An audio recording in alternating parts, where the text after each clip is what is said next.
So when you activate sympathetic system, when you activate the sympathetic system, see what is happening to this curve.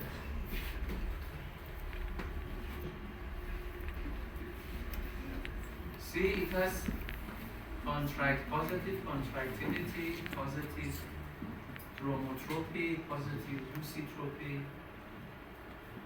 Via alpha-1 receptors, it can constrict aorta and other vascular beds in the body.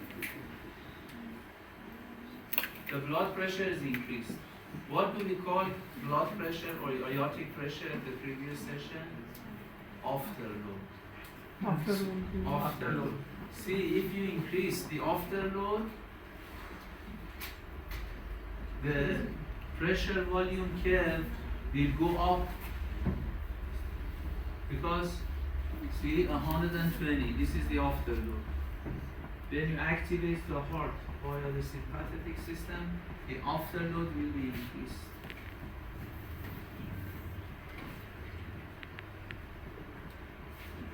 So a muscle wants to be contracted.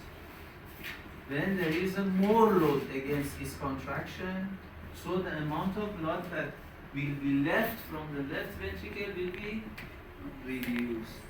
As we have learned up to now,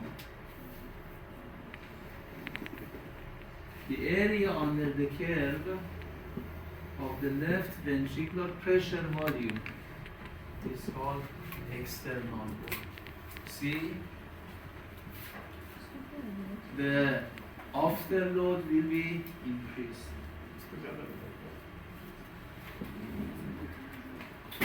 And systolic volume will be increased because less blood volume should leave the left ventricle. So the area under this curve will be reduced. It will go up and to the right. When you activate sympathetic system. This is one example. Quite a few factors can shift this pressure volume curve. For example, if you increase the blood volume, adding more serums, adding more fluids to the circulation, what will happen? The amount of fluid that is coming into the left ventricle, which is called venous return, will increase.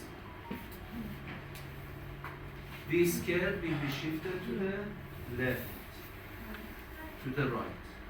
To the right means the end diastolic volume and pressure will be increased. So the area under the curve will be increased, and the external cardiac wall will also be increased. So there are quite a few factors that can affect this pressure volume curve. Question? One is mentioned in the right of the sympathetic system. That is what I discussed it here. Now take a look at aortic pressure curve. You can see here in the picture.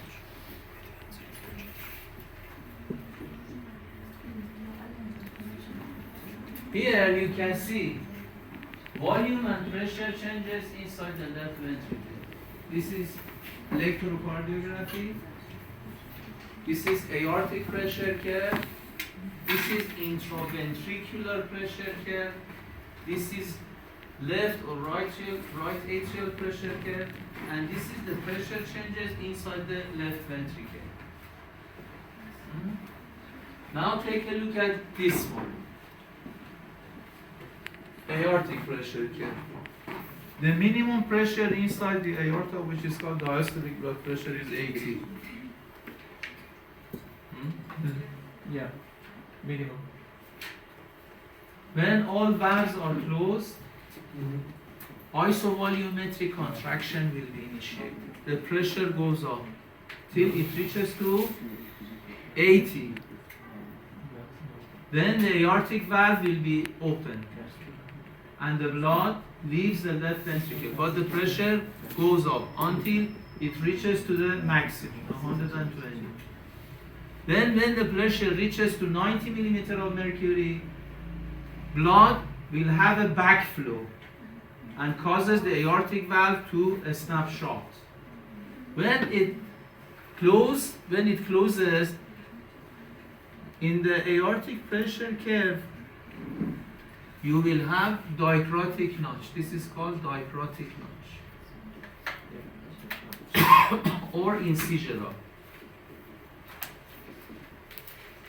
What is the reason for that? Backflow of blood, which causes the aortic valve to be closed. Dicrotic notch or incisura.